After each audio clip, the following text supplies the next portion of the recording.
Hello everyone. आप सभी का बहुत बहुत स्वागत है आपके अपने YouTube channel SP study point पर। मैं सोनू आप सभी दोस्तों का हार्दिक स्वागत करता हूं। दोस्तों, आज की ये क्लास आप सबके लिए बहुत ही ज़्यादा इंपॉर्टेंट रहने वाली है, क्योंकि आज की इस क्लास में हम डिस्कस करेंगे BSc second year third semester zoology पर।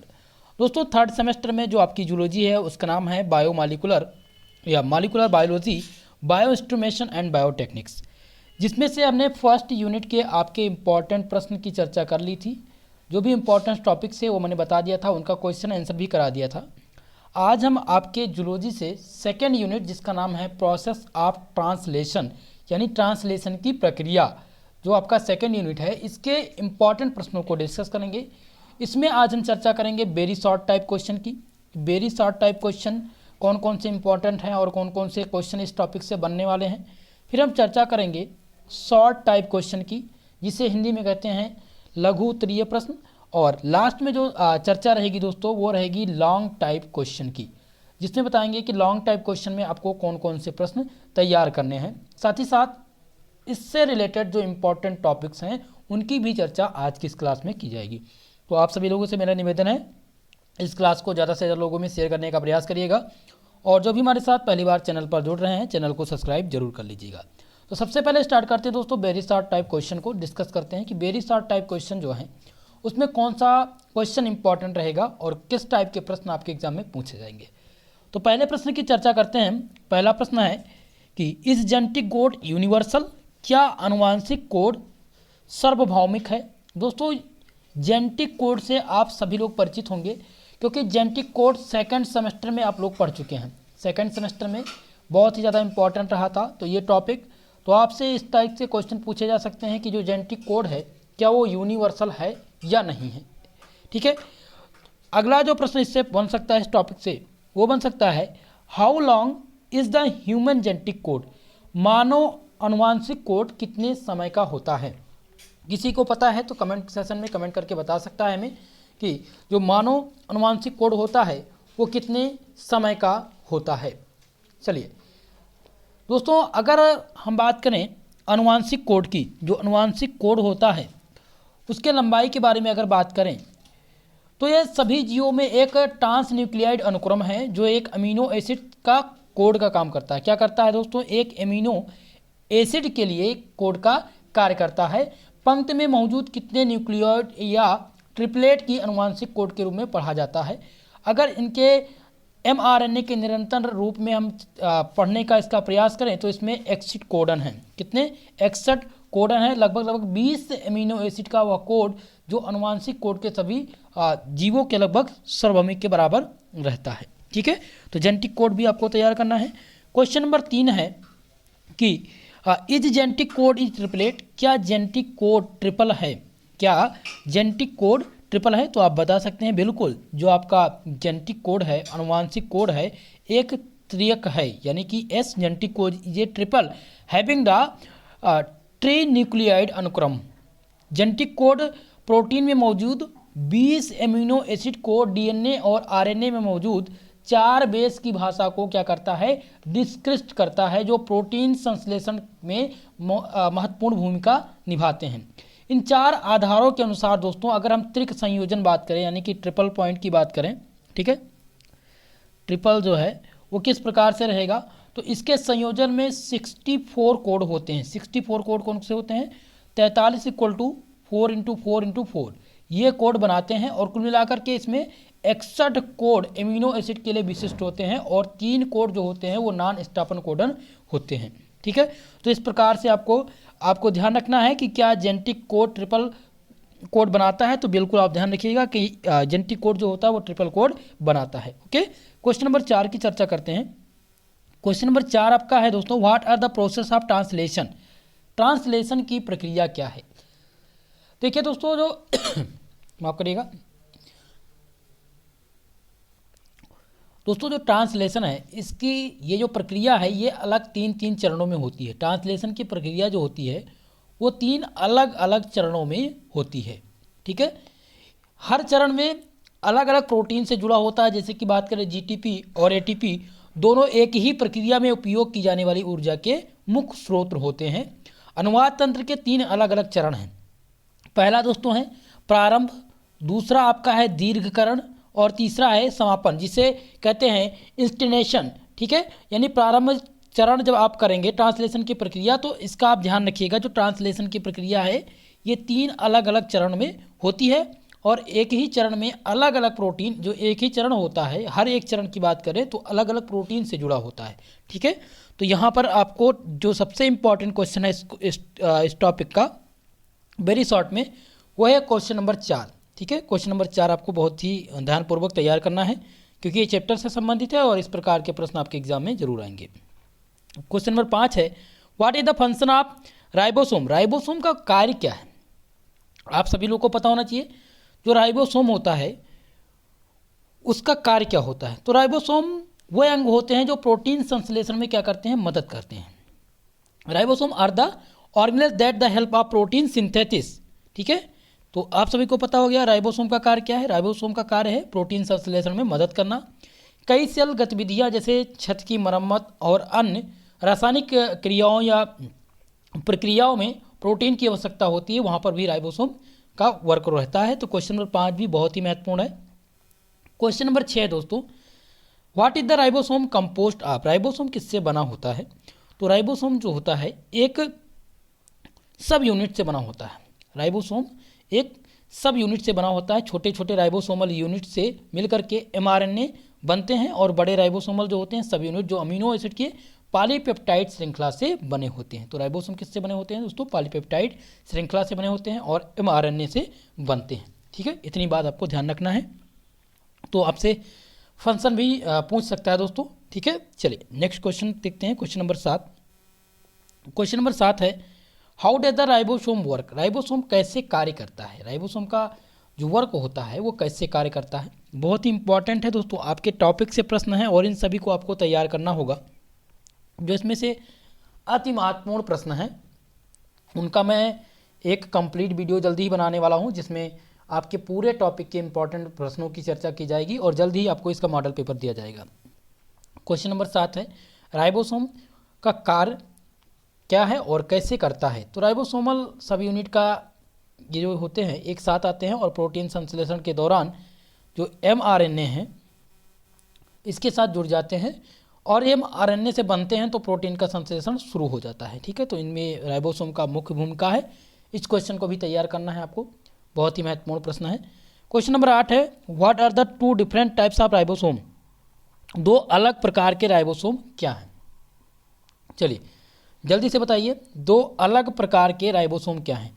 तो ध्यान रखिएगा, एक हो सकता है 70S प्रोकैरियोटिक कोशिका में पाया जाता है, जो एक होता है वो 70S प्रोकैरियोटिक कोशिका में पाया जाता है, और दूसरा जो राइबोसोमल होता है वो यूकैरियोटिक कोशिका में 80S पाया जाता है। कितना, 80S। ये कहाँ पाया जाता है, यूकैरियोटिक कोशिका में पाया जाता है। तो ये 2 प्रकार के राइबोसोमल हैं। ओके, चलिए नेक्स्ट क्वेश्चन को ध्यान देते हैं। Question number 9, how are prokaryotic ribosome different from eukaryotic ribosome.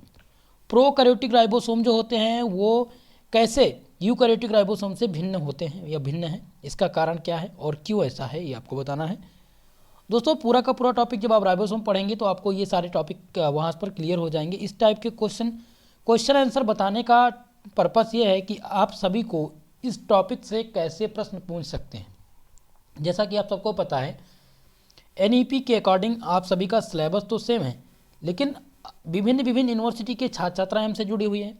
तो ऐसा तो है नहीं कि हर यूनिवर्सिटी में सेम ही क्वेश्चन आएगा, लगभग सेम आएगा, लेकिन कुछ क्वेश्चन रहेंगे जो डिफरेंट रहेंगे। तो उनके लिए आपको अच्छे से तैयारी करनी पड़ेगी, क्योंकि अगर मैं आपसे बता रहा हूँ कि आप ये तैयार कर लीजिए, what are the 2 different types of ribosome, 2 अलग अलग प्रकार के राइबोसोम, और किसी यूनिवर्सिटी में जैसे मान लिया अवध यूनिवर्सिटी में क्वेश्चन पूछ लिया गया। बात करें पूर्वांचल यूनिवर्सिटी में, तो पूर्वांचल यूनिवर्सिटी में पूछ लिया जाए how does the ribosome work, ribosome कैसे कार्य करता है, दोनों में डिफरेंस आ जाएगा। तो अगर आपको राइबोसोम का टॉपिक तैयार है तो ये दोनों क्वेश्चन कर पाएंगे। कहने का पर्पस ये है कि सभी क्वेश्चन को आपको ध्यान देना होगा। ओके, चलिए क्वेश्चन नंबर 9 है, जो मैंने अभी बताया प्रोकैरियोटिक राइबोसोम यूकैरियोटिक राइबोसोम से कैसे भिन्न है। ये बहुत ही ज़्यादा महत्वपूर्ण है और वेरी मोस्ट इंपॉर्टेंट क्वेश्चन है, आने की संभावना इस बार है। तो इस क्वेश्चन को आपको तैयार करना अत्यावश्यक है।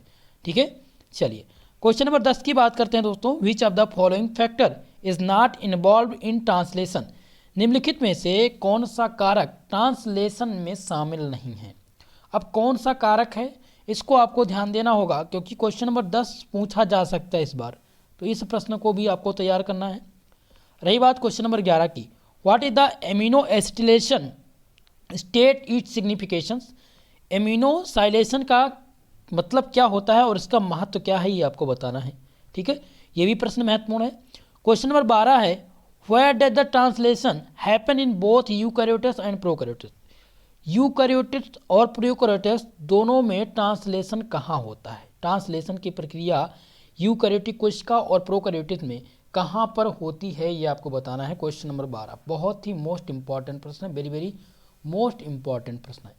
तो दोस्तों इन प्रश्नों को आपको तैयार करना है। 12 प्रश्न हैं वेरी शॉर्ट टाइप के जो मैंने बताए हैं। अगर ये 12 प्रश्न आपका तैयार हो जाता है तो ये मानकर चलिए कि आपको सेकंड यूनिट में वेरी शॉर्ट टाइप क्वेश्चन नहीं पढ़ना है। अब इसमें जो वेरी वेरी मोस्ट इंपॉर्टेंट थे, वीआईपी प्रश्न थे, वो मैंने आप लोग को बता दिया है। अब हम डिस्कस करेंगे दोस्तों शॉर्ट टाइप क्वेश्चन की।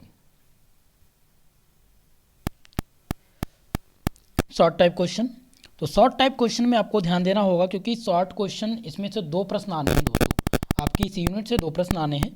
पहला प्रश्न है, what is translation and what are the 4 step of translation. Translation क्या है और ट्रांसलेशन का जो ये 4 चरण है ये क्या है, आपको बताना होगा।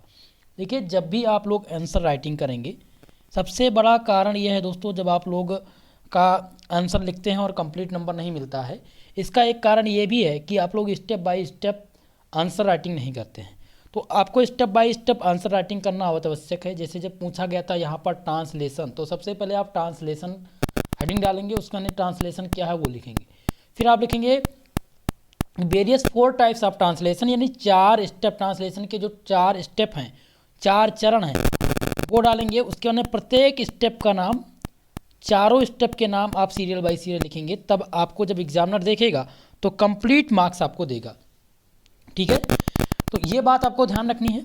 दूसरा क्वेश्चन जो है, what is the function of ribosome. Ribosome का कार्य क्या है, ये आपसे शॉर्ट में भी पूछा जा सकता है, इसको आप ध्यान रखेंगे। सबसे जो महत्वपूर्ण क्वेश्चन है, क्वेश्चन नंबर 1 है, very very most important question, बहुत ही महत्वपूर्ण क्वेश्चन है, वीआईपी क्वेश्चन, क्वेश्चन नंबर 1। ये आपके इस बार एग्जाम में जरूर पूछा जाएगा। क्वेश्चन नंबर 3 है, who discover genetic code. Genetic code की खोज किसने की थी। What are the postulates of genetic code. Genetic code की खोज किसने की थी, जेनेटिक कोड के अभिगृहित क्या हैं, इसके मेन पोस्टुलेट जो हैं जेनेटिक कोड के क्या हैं। तो क्वेश्चन नंबर 3 सबसे इंपॉर्टेंट क्वेश्चन है दोस्तों, वेरी वेरी मोस्ट इंपॉर्टेंट। इसको आप लेके दीजिएगा कि 100% इस बार आना है, 100 में से 100% की गारंटी है आने की इस क्वेश्चन की। ठीक है, तो क्वेश्चन नंबर 3 भी आपको बहुत ही सटीक ढंग से तैयार करना होगा। चलिए क्वेश्चन नंबर 4 की बात करते हैं। क्वेश्चन नंबर 4 है, what do you mean by amino acetylation of tRNA. TRNA के एमिनोसाइलेशन से आप क्या समझते हैं। एमिनोसाइलेशन से आप क्या समझते हैं, टीआरएनए। हो सकता है एमआरएनए भी पूछ लिया जाए, तो आपको ये ध्यान रखना होगा। यहाँ पर जो अभी तक का क्वेश्चन आया है वो टीआरएनए आया है, तो टीआरएनए वाला आपको बहुत ही ध्यानपूर्वक पढ़ना है और इस क्वेश्चन को आपको तैयार करना है। क्वेश्चन नंबर 5 है, what is the role of tRNA. TRNA की भूमिका क्या है, टीआरएनए की जो मुख्य भूमिका है वो आपको बताना होगा। क्वेश्चन नंबर 5 है, बहुत ही महत्वपूर्ण। क्वेश्चन नंबर 6 में ध्यान रखना है, right the characteristic of tRNA. TRNA के लक्षण। तो इसमें से 3 क्वेश्चन शॉर्ट टाइम में आप लोग जरूर तैयार कर लीजिएगा। पहला प्रश्न है ट्रांसलेशन वाला कि ट्रांसलेशन क्या है और उनके चारों चरण। तीसरा क्वेश्चन आपको तैयार करना है, who discover the genetic code. Genetic code किसने खोजा था और इसके मेन पोस्टुलेट्स क्या हैं। उसके बाद में आपको तैयार करना है कि टीआरएनए का कैरेक्टरिस्टिक, टीआरएनए क्या होता है, इसका मेन कैरेक्टरिस्टिक क्या है। ये आपको बहुत ही इंपॉर्टेंट तरीके से तैयार कर लेना है। दोस्तों मैं आपको मॉडल पेपर की तैयारी कराता हूँ और साथ ही साथ इंपॉर्टेंट क्वेश्चन आंसर भी बताता हूँ। मॉडल पेपर तो आपको जल्द ही मिल जाएगा। ऑब्जेक्टिव जिनका पेपर होना है उनके लिए ऑब्जेक्टिव, और जिनके लिए रिटर्न, जिनका एग्जाम रिटर्न होना है उनके लिए रिटर्न पैटर्न पर जो है आपको मॉडल पेपर दिया जाएगा। ठीक है, तो मॉडल पेपर और इम्पॉर्टेंट क्वेश्चन आंसर सीरीज अब स्टार्ट हो चुकी है। महासंग्राम रिवीजन क्लास जल्द ही मैं लाऊंगा, जहां पर प्रत्येक टॉपिक के इम्पॉर्टेंट प्रश्नों की चर्चा की जाएगी और उन सभी टॉपिक को मैं कंप्लीट कराऊंगा, जैसे कि फर्स्ट सेमेस्टर और सेकंड सेमेस्टर में चलाई गई थी। अब दोस्तों इस टॉपिक के लॉन्ग टाइप क्वेश्चन की चर्चा करते हैं कि इस यूनिट से, यानी सेकंड यूनिट जो आपका प्रोसेस ऑफ ट्रांसलेशन, इससे जो लॉन्ग टाइप का क्वेश्चन बनता है वो किस से बनता है, कौन सा बनता है लॉन्ग टाइप का क्वेश्चन। तो पहला प्रश्न जो है, what is the genetic code. Genetic code क्या है, ये लॉन्ग टाइप में भी पूछा जा सकता है दोस्तों। तो लॉन्ग आंसर में जेनेटिक कोड आपको तैयार करने हैं। दूसरा प्रश्न तैयार करना है, right the structure and function of ribosome. 100% आने की संभावना है इस क्वेश्चन की कि राइबोसोम की संरचना और इसके कार्य लिखिए। ये 100% लॉन्ग टाइप का प्रश्न है और इस बार आपसे पूछा जाएगा, ठीक है। तो ये प्रश्न जरूर तैयार कर लीजिएगा, क्वेश्चन नंबर 2। नेक्स्ट प्रश्न आपको ध्यान देना है, क्वेश्चन नंबर 3 इसमें दिया गया है दोस्तों, describe the translation in prokaryotes and eukaryotes. Prokaryotes और यूकैरियोट्स में ट्रांसलेशन का वर्णन कीजिए। तो यहाँ पर ये दो प्रश्न, क्वेश्चन नंबर 2 और क्वेश्चन नंबर 3, ये बहुत ही महत्वपूर्ण प्रश्न हैं और ये लॉन्ग टाइप में इस बार पूछे जाएंगे। लॉन्ग आंसर टाइप क्वेश्चन में ये प्रश्न आएंगे दोस्तों। जब भी आप लॉन्ग टाइप क्वेश्चन लिखें, कम से कम आप 400 शब्दों में इसका आंसर जरूर करें, तभी आपको 10 नंबर प्रति क्वेश्चन का मिलेगा। अगर आप 200 शब्दों में लिखते हैं तो ये मानकर चलिए आपका नंबर हाफ हो जाएगा, कम जो नंबर है वो 10 में से 4 ही नंबर आपको मिल पाएगा, ठीक है। तो आपको इन सभी बेसिक से बेसिक बातों का ध्यान रखना होगा। कॉपी कैसे लिखना है और कैसे आपको कम समय में आपको तैयारी करनी है वो मैं भी बताऊंगा। पूरे के पूरे यूनिट का मैं जल्द ही आपको लाने वाला हूं कंप्लीट वीडियो, कि इस यूनिट के कम से कम जितने इंपॉर्टेंट टॉपिक हैं, 20 टॉपिक हैं या 30 टॉपिक्स हैं, उन सभी टॉपिक की चर्चा की जाएगी और उन टॉपिक के सलूशन भी आपको दिए जाएंगे, ठीक है, ताकि आप लोग अपनी तैयारी बेटर ढंग से कर सकें। क्योंकि आपका एग्ज़ाम नज़दीक है, 15 दिसंबर से आपकी परीक्षा स्टार्ट हो जाएगी दोस्तों। आपके पास 1 महीने का समय बचा हुआ है। अब इस 1 महीने में आपको पूरी की पूरी तैयारी करनी है, तो इसलिए जितना बता रहे हैं उसको आप तैयार करने का प्रयास करिए। इसका कंप्लीट सॉल्यूशन मैं टेलीग्राम चैनल पर क्लास के जस्ट बाद प्रोवाइड करा दूंगा। इस प्रश्न को जरूर तैयार कर लीजिएगा, ओके, ठीक है दोस्तों। तो आज की ये क्लास आप सबके लिए कैसी रही, कमेंट बॉक्स में कमेंट करके जरूर बताइएगा। साथ ही साथ दोस्तों, अगर आपका कोई क्वेश्चन है तो कमेंट सेशन में कर सकते हैं, आपके क्वेश्चन का जवाब दिया जाएगा। वीडियो पसंद आया हो तो प्लीज़ वीडियो को लाइक कर दीजिए। चैनल पर नए हैं, चैनल को सब्सक्राइब कर लीजिएगा। दोस्तों आज के लिए बस इतना ही, मिलते हैं नेक्स्ट वीडियो में। तब तक के लिए जय हिंद, जय भारत।